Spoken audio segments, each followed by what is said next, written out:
यहाँ पे मैंने आपको बोला था कि entire state would not be declared backward, उस स्टेट में कुछ पर्टिकुलर नोटिफाइड एरियाज होंगे। ओके, तो उन लोगों ने एरिया नोटिफाई किया है कि हमें इतने सारे नाम याद रखने की कोई जरूरत नहीं है। ये सिर्फ जब भी प्रैक्टिकल वर्ल्ड में आप जाओगे ना, तब आपको समझना पड़ेगा कि तेलंगाना में कौन सी जगह पे, वेस्ट बंगाल है, बिहार है या आंध्र प्रदेश है। ओके, तो वहां पे कौन सी जगह को उन लोगों ने बैकवर्ड स्टेट माना है या बैकवर्ड एरिया माना है। Okay, okay, Mr. X set up a manufacturing unit in Warangal in the state of Telangana. We'll check it out.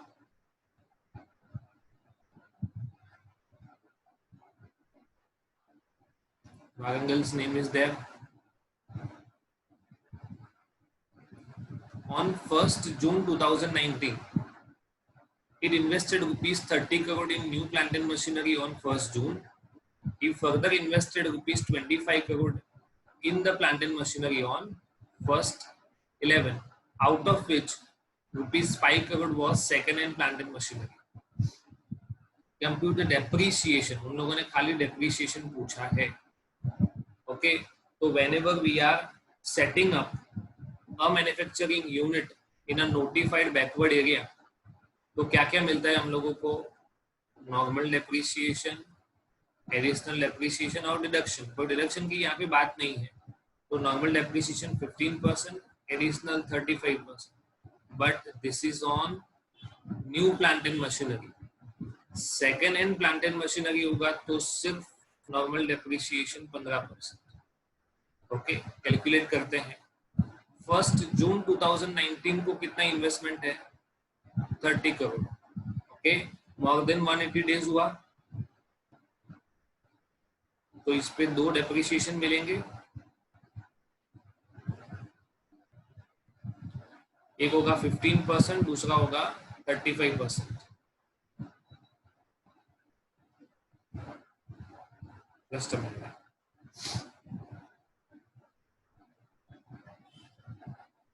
One is 15%, other is 35%। तो इसका 15% कितना होगा? 4.5 CR, और इसका 35% कितना होगा? 10.5 CR। मतलब न्यू प्लांट एंड मशीनरी पे 30 करोड़ वाले पे 15 करोड़ डेप्रिसिएशन मिल जाएगा। ओके, चलो दूसरा वाला न्यू 25 करोड़ का है, और ये लेस देन 180 डेज है, तो 25 करोड़ का 15% 3.75, और 35% का आधा मिलेगा ना 17.5। चलो 25 करोड़ का 17.5% करो क्विकली। 25 into 17.5% कितना आ गया?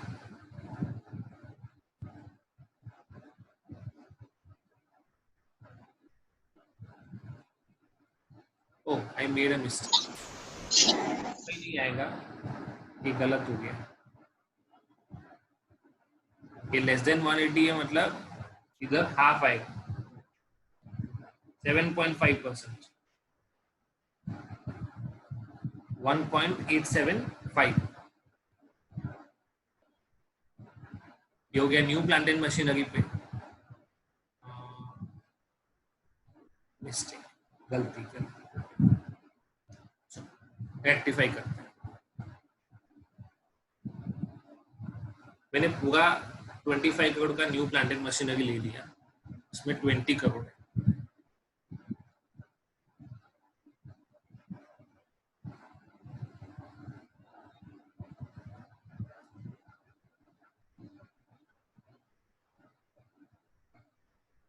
Okay. 30 करोड़ का हो गया।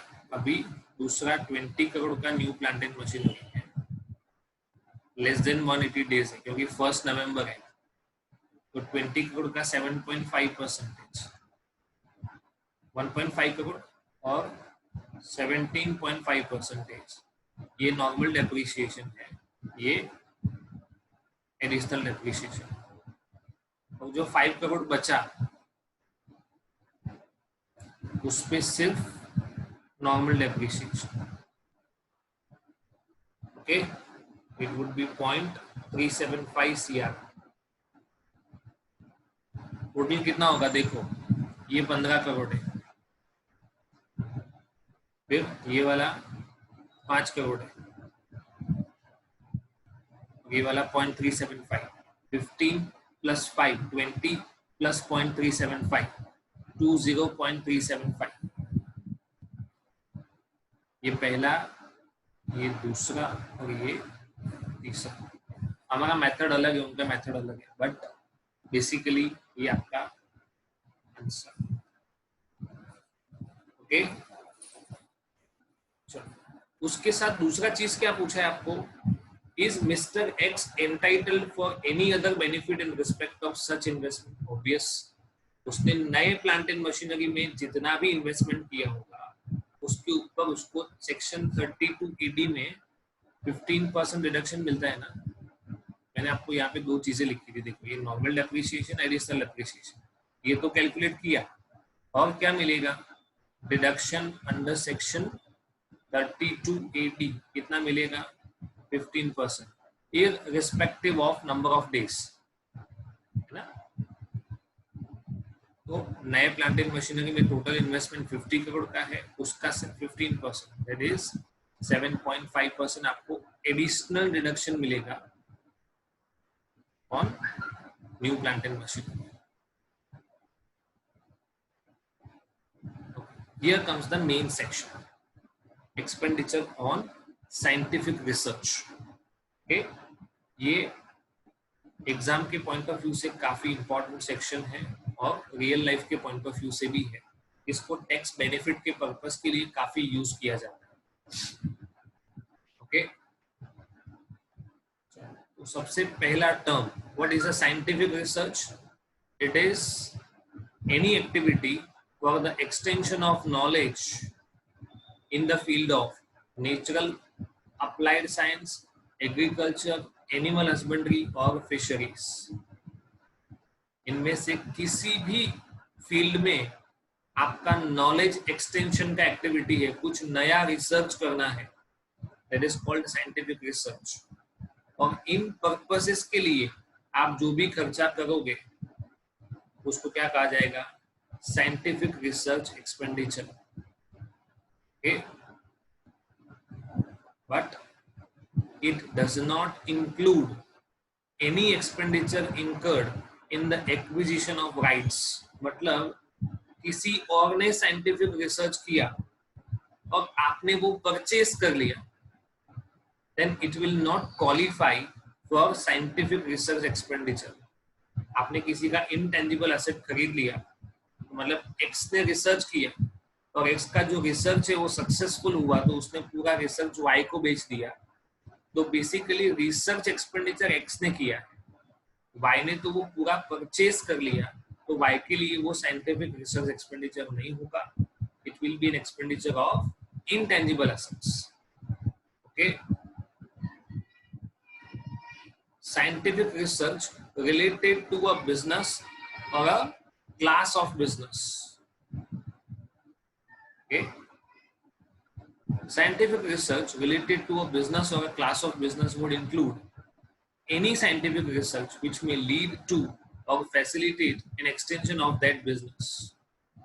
मतलब मैं कोई भी ऐसा रिसर्च कर रहा हूँ जो मेरे बिजनेस को तो काम लगेगा ही लगेगा, पर मेरे जैसे बहुत सारे बिजनेसेस को भी काम लग सकता है. इट इज नॉट कंपल्सरी कि वो मैं बाकी सारे बिजनेस के साथ शेयर करूं, but it is possible that it can be useful to other classes और other businesses as well within the same class. Okay, मैं अगर फार्मा इंडस्ट्री में हूं और मैं ऐसा कोई भी रिसर्च करता हूं जो मेरे बिजनेस को काम लगेगा, तो वो मेरे जैसे सेम क्लास वाले बिजनेसेस को भी काम लगेगा. Number 2, any scientific research of a medical nature which has a special relation to the welfare of workers employed in that business. Say for example, we are in a chemical business तो इसमें क्या होता है, workers का life बहुत danger पे होता है ऑलवेज।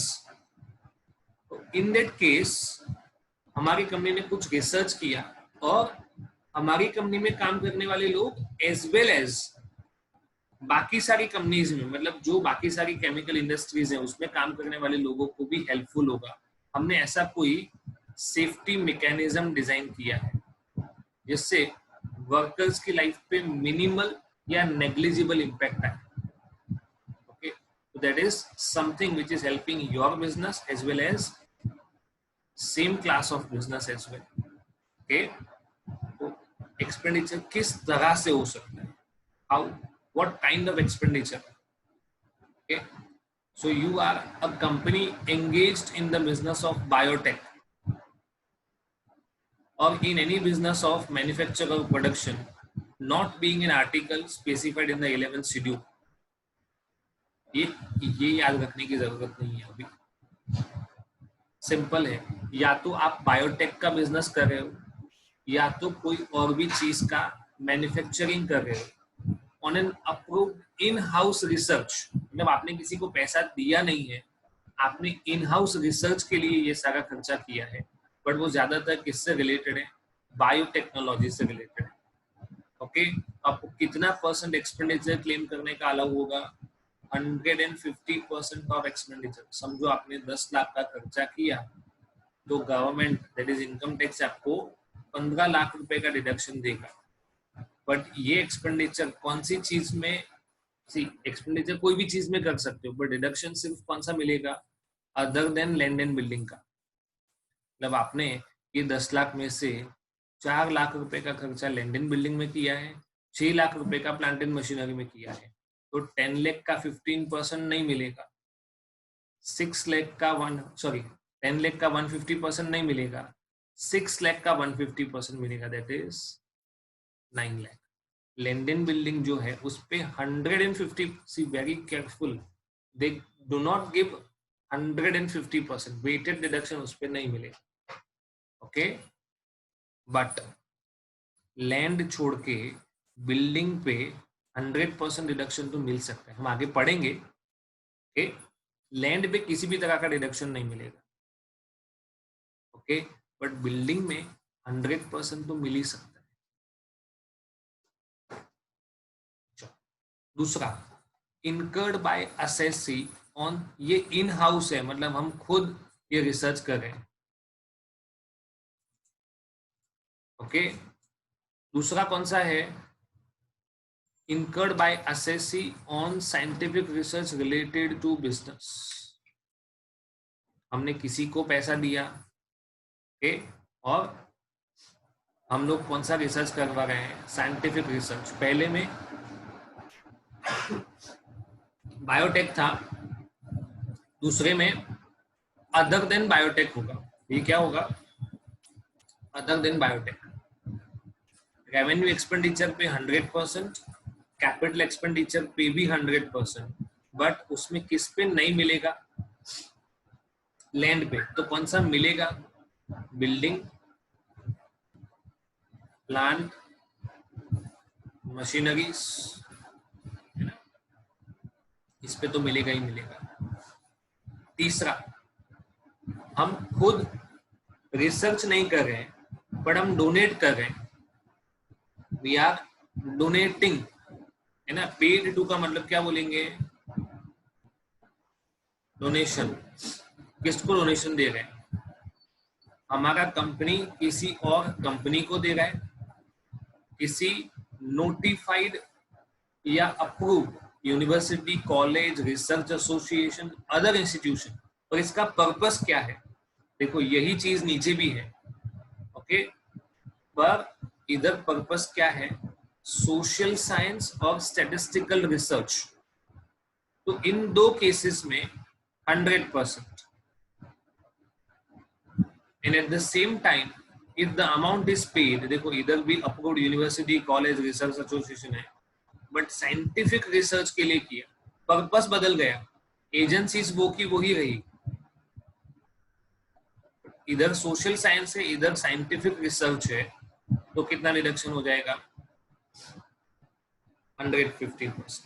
ओके, और it is given to a national laboratory, देखो इधर नेशनल लेबोरेटरी नहीं है, okay, IIT or any other specified person for scientific research under an approved program, तो भी कितना मिलेगा 150%।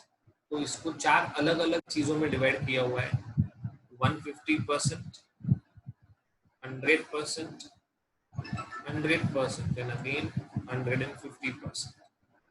ये कौन सा था? प्राइमा फेसी बायोटेक से रिलेटेड था, ओके। तो बायोटेक में कितना मिलेगा?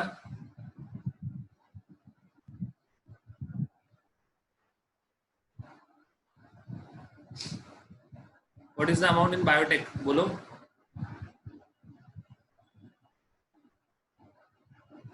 150%, कितना मिलेगा? 150%, ओके। किस पे नहीं मिलेगा? Other than land and building. फिर incurred by assessee on scientific research related to business, तो हमने पढ़ा था ना ऊपर, related to business क्या होता है? जो हमारे बिजनेस को या हमारे जैसे लगेगा। तो इसमें 2 तरह का एक्सपेंडिचर होगा, रेवेन्यू और कैपिटल। इसमें 100% रिडक्शन अलाउ होगा, बट अदर देन लैंड, मतलब इसमें बिल्डिंग चलेगा। तीसरा है, ये 2 पार्ट डोनेशन से रिलेटेड है, ओके। आपने अगर सोशल साइंस और स्टैटिस्टिकल रिसर्च के लिए पैसा दिया, तो जितना पैसा दिया उतना आपको अलाउ होगा। अगर आपने साइंटिफिक रिसर्च के लिए पैसा दिया तो 150%, ओके। इसको बोलते हैं वेटेड डिडक्शन।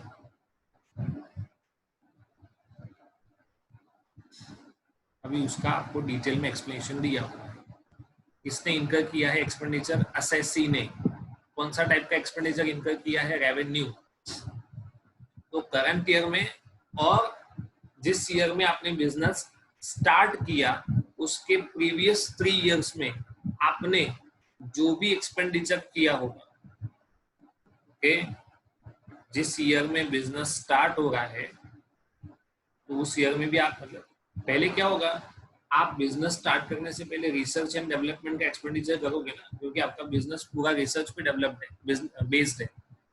तो before starting the business you made an expenditure on research and development, उस पर आपको 2-3 साल लग गए, और फिर आपने बिजनेस स्टार्ट किया with new product, new technology और समथिंग लाइक दैट। तो इस ईयर में होने वाला खर्चा और इसके पहले वाले 3 साल में जो भी खर्चा हुआ, जो रेवेन्यू नेचर का है, वो सब आपको करंट ईयर में अलाउ होगा, जिस ईयर में आप एक्चुअली बिजनेस स्टार्ट करते हो, ओके। इसमें एम्प्लॉइज का सैलरी भी आ जाता है, ऑब्वियस है। रिसर्च में जो लोग इन्वॉल्व होंगे, not other persons, only those persons who were involved in the research, उनका सैलरी भी एज अ डिडक्शन आप क्लेम कर सकते हैं, ओके। कैपिटल एक्सपेंडिचर, जिस ईयर में आपने एक्सपेंडिचर किया उस ईयर में और उसके पहले वाले 3 साल में भी मतलब सेम है, जैसा रेवेन्यू का है वैसा कैपिटल एक्सपेंडिचर भी अलाउ होगा करंट ईयर का as well as previous 3 years का। कौन सा एक्सपेंडिचर नहीं मिलेगा? लैंड नहीं मिलेगा, बिल्डिंग मिल सकता है, ओके। अगर करंट ईयर में आपका प्रॉफिट सफिशिएंट नहीं है, से फॉर एग्जांपल आपको प्रॉफिट हुआ 10 करोड़, फिर आपका खर्चा था 50 करोड़ रुपए का और आपको 50 करोड़ रुपीज का डिडक्शन मिल रहा है, तो 40 crore would be deficiency and it would be carried forward ना, आगे वाले साल में हम उसको कैरी फॉरवर्ड करेंगे सेट ऑफ करने के लिए, and it will be carried forward indefinitely, there is no time bar, 2 साल, 5 साल, 10 साल, जब तक आपका लॉस कंप्लीटली सेट ऑफ ना हो तब तक आप उसको कैरी फॉरवर्ड कर सकते हैं. Once deduction is allowed, no depreciation will be allowed. मैंने आपको वर्ड है ना वो स्लोगन जैसा बोला था ना, either deduction or depreciation. okay? चलो, अगर आपने जो साइंटिफिक रिसर्च के लिए एसेट खरीदा था उसको सेल कर दिया, okay? Then there can be a tax liability. Then there can be a tax liability. दो situations हैं. If it is sold or otherwise disposed of. Okay? चलो, कब सेल किया, उसको साइंटिफिक रिसर्च में यूज किया, उसके बाद बिजनेस पर्पस के लिए यूज किया और उसके बाद सेल किया. दूसरा, साइंटिफिक रिसर्च में यूज किया बट इसके बाद तुरंत सेल कर दिया, उसको बिजनेस पर्पस के लिए यूज नहीं किया. ओके? या किसी भी और पर्पस के लिए आपने उसको यूज नहीं किया. दो चीजें आपको दी हुई है, after having been used and without having been used.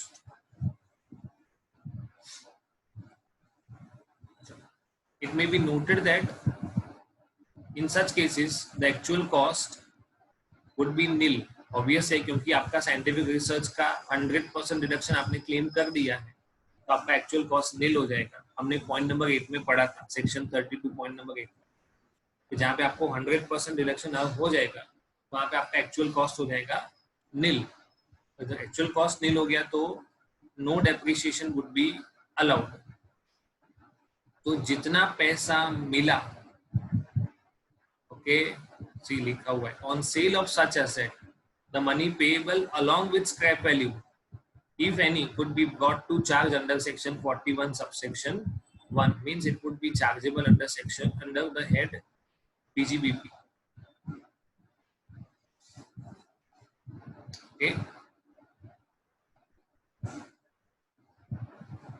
without having been used for other purposes. इसका सेक्शन 41(1) है, इसका सेक्शन 41(3) है. okay? This case would come under section 41(3), and if the proceeds of sale together with the total amount of deductions, वो तो but obvious है ना, total amount of deduction कितना हो जाता है 100%, और proceeds of sale मतलब आपने 5 करोड़ का कोई एसेट खरीदा था, तो but obvious है आपने 5 करोड़ का डिडक्शन तो क्लेम किया ही होगा. So that deduction along with sale price, for example आपका सेल प्राइस था 0.5 करोड़, तो आपको टोटल कितना बेनिफिट मिला 5.5 करोड़.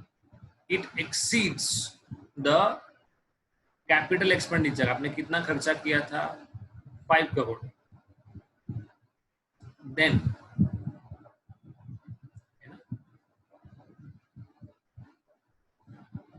द एक्सेस और the amount of deduction so made, चलो डिडक्शन कितना क्लेम किया था 5 करोड़, एक्सेस कितना है 0.5 करोड़, whichever is less. ये लॉजिकल है, बिल्कुल लॉजिकल है.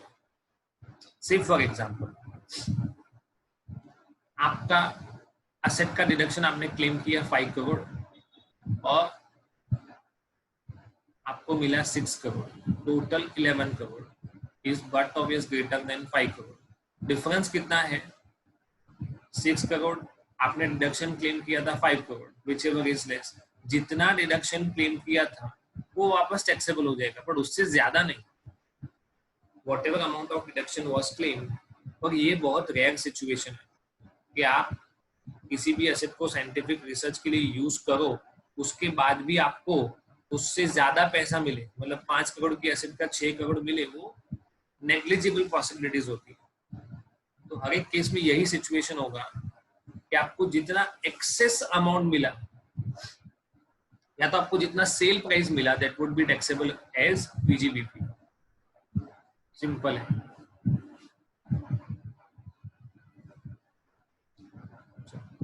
अमाउंट कंट्रीब्यूटेड और पेड टू, ये सब हमने ऑलरेडी देख लिया है ना, बट इसमें थोड़ा सा चेंज है।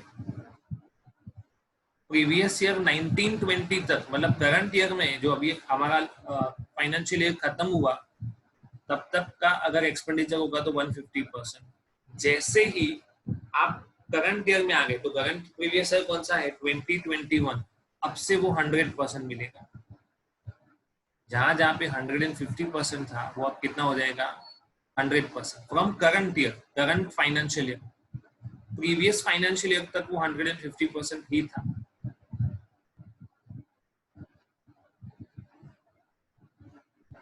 ये सब कुछ आपको पढ़ना है।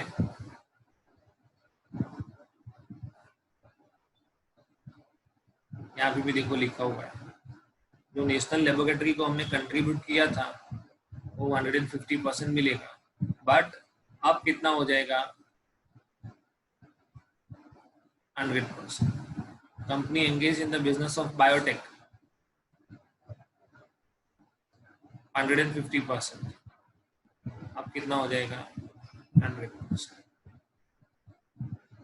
और ये इसका समरी लिखा हुआ है, scientific research related to assessee's business. वो कोई भी एक्सपेंडिचर हो, चाहे रेवेन्यू हो चाहे कैपिटल हो, but other than land. Okay, किसी नोटिफाइड एसोसिएशन को दिया साइंटिफिक रिसर्च के लिए 150%, किसी कंपनी को दिया 100%, ओके, सोशल साइंस या स्टैटिस्टिकल रिसर्च के लिए दिया 100%। Capital expenditure other than on land and building, land है ना, देखो लैंड छोड़ के 100%।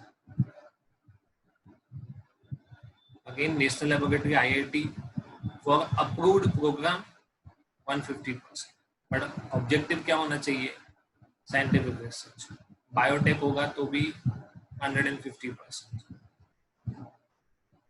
चलो आपको बताना है ना। Mister A furnishes the following particulars, ये फाइनेंशियल ईयर 1920 है ना। Amount paid to notified approved Indian Institute of Science, बोलो कितना डिडक्शन मिलेगा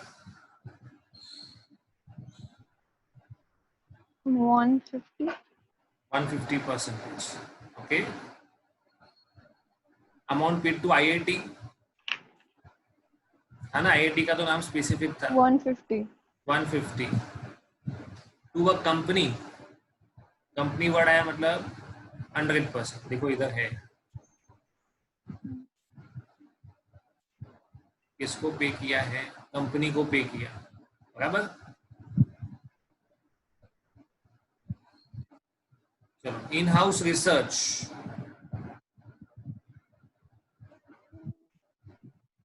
बोलो 100। कैपिटल एक्सपेंडिचर 7.5 लाख का है, इसमें land and building, sorry land का 5 लाख है तो लैंड पे नहीं मिलेगा, बाकी सिर्फ 250 पे 100%। ये होगा आपका total deduction allow. Is it okay? हमारा यहाँ तक खत्म होता है। ओके, ये भी काफी इंपॉर्टेंट सेक्शन है, मैंने बोला था इस पे थियरी पूछेंगे, एक या 2 अटेम्प्ट में थियरी आया है पहले। ओके, और स्पेसिफाइड बिजनेस कौन सा वर्ड याद रखेंगे, इसमें से एक आध एग्जांपल मैंने आपको दिया था, शुगर वाला याद हो है ना, cold chain facility for storage of sugar आ गया, यस।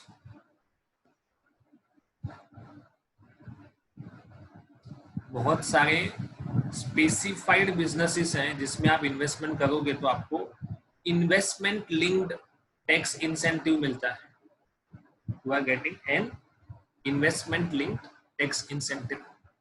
Is it okay? तो कल ये डिस्कस करेंगे।